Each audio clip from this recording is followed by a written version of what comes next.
Magandang hapon po sa inyo lahat, mga ka-vlog.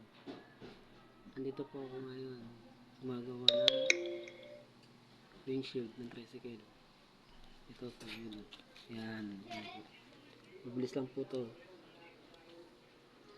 Yan po. Ito, mabangga. Nakapi po yan, pinupok ko.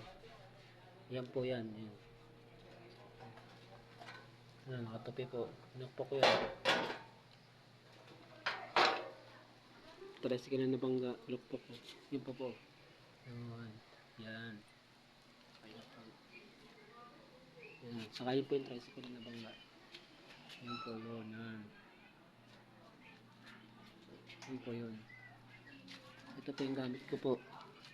Mabilis lang po to. Ang video. Yan po. Yan. Ito po. Ito grinder. Nalagay ko po siya dito.